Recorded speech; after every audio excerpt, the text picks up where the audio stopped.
Welcome everyone back to the Crimson 15 podcast. I'm your host, Crimson. And 15 PCA. Nate's at 454. So, in a weird prequel move, The Sopranos, big show back, what would I say, 90s? That was Until the 2000s. Yeah, the 2000s. I was a little young for the show. Yeah, I was way young. I remember my mother, my brother, in 15 PCA will know more about this from anything. So, from what I'm reading, it's the original creator, David Chase, which is always good to get the original creator. Yeah. And this film's going to take place in the 60s.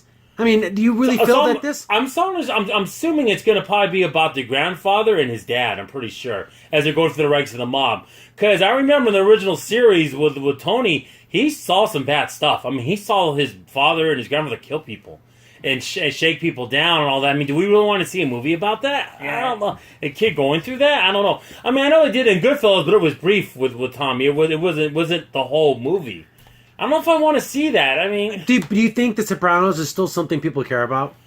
I think it does resonate with some men in particular, the older guys. I don't know about young kids as much, because I don't think they even remember as much. But yeah, I think older fans will want to see that. But here's the thing, James Gandolfini's dead, so he can't even be in it. Well, see, if it's taken the 60s, it's going to be him when he was younger, obviously, but... There's going to be no future. Yeah, it'd be nice to see some flashback now, you know? Because we're wondering, did he die? We don't even know that. Did they say he died? Isn't that what the creator said? Some said, yeah. Some they say he was left it open. So onion rings. Yeah, that's it. He's eating onion rings. That's all we know. Because it's like all it's surreal. Because like when he's in that diner, all the people coming in were supposed to be like people maybe he wronged in his life. I think so. We don't know. It's also weird because when he was in a coma that season before, he was like seeing visions of heaven and hell.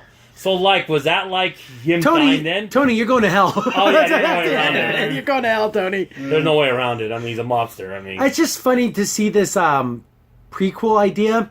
If the creator wants to do it, if he's the original writer, creator, I'm always more apt to believe that it's going to be decent, because why would you want to destroy your own creation? Yeah. Like, a lot of people will cash in on someone else's work. Since it's his own work... Yeah, he might. The 60s time period? I would be all for it if it was Mark Scorsese directing this. Because he could do mob stories really well. Yeah, they're saying that they haven't found... involving finding a director for the project, so the director hasn't been picked yet. Because I don't know if Scorsese wants to go back to that, because he does it so many times, but he does it so well. It's like, it's so funny. I love doing all these stories, and everyone wants to hear about the guys I knew growing up, and that's what people want to hear about. Yeah, man. Those tough guys, yeah. I know a guy. Yeah, remember Jimmy down on the corner? It's always that kind of talk all the time. That's it. So, we'll keep an eye on this. If there's a trailer or something like that, I'm wondering if this is actually going to go to theaters or just be an HBO movie. See, it's so funny, because I know for a fact, like Paulie... And those guys are really older, so are they gonna be in this too when they're younger? Yeah, who knows? I'm opposing. It could be. And also, of course, you have to make it rated R, right? Oh, yeah, without a doubt. There's no way it's PG-13. No.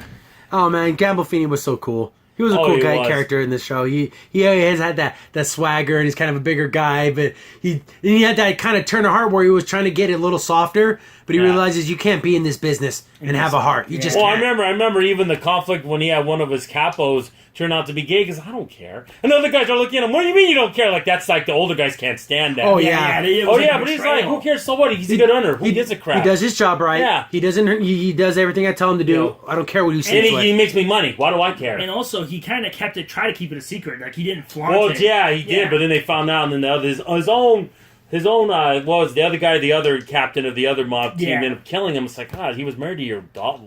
No, just because of his sexuality. Yeah, that's it. Guy. It's ridiculous. But again, that shows you that those hardcore values, super masculine type of business. Being a mobster, machismo through the roof. Yeah, that they got to prove themselves by killing someone is so ridiculous. Yeah, it's stupid. But if there's a trailer, we'll definitely watch it and do a reaction to it. But we'll keep an eye on this. 60 time period gets me a little iffy. But it's kind of funny because also his wife he met in high school. So it's so funny because she almost didn't marry Tony. So I'd like to see what decision she made to end up marrying him, because she was kind of it's kind of see like how much. They say it takes place in the 60s. You think it'll jump decades, or just stay in one time period? Maybe if he's trying to make multiple movies, that could happen. You're probably right about that. I'm just speculating what this could be about. I'm just trying to think. Yeah, just trying to see. So it'd probably be more about I guess him just growing up and stuff. But we'll definitely have to see. I think a trailer going to reveal a lot. About what actors and everything.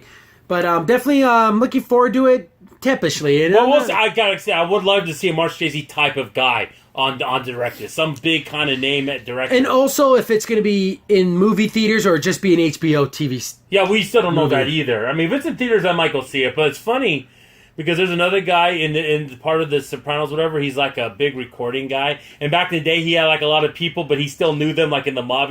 He knew a lot of entertainers and singers. I wonder if he's going to be in this as a younger version. Probably. Yeah. They'll probably do a lot of tie-ins. Yeah, because he was even supposed to be like the agent for Jimi Hendrix and all Yeah. that. So I wonder if that's going to be part of this. So probably That's a lot kinda of cameos, a lot of people showing up. But it's Yeah. the series ended in 2007. I know. It's been over 10 years. I mean, let's have cameos for a show that's 10 years old. I mean, how many But people... the thing is, if you were going to do it, you had to do it. This is the latest you could do it, because Yeah. I think it's that 10-year gap. I mean, look at X-Files. Way too long. Yeah. 20 years? Way too long. And those bombed. That whole thing Yeah, bombed. it did. Crimson Sin here. Thanks for watching, and be sure to like, sub, and share. Also, for the most up-to-date information about the podcast, follow us on Twitter at C15 Podcast.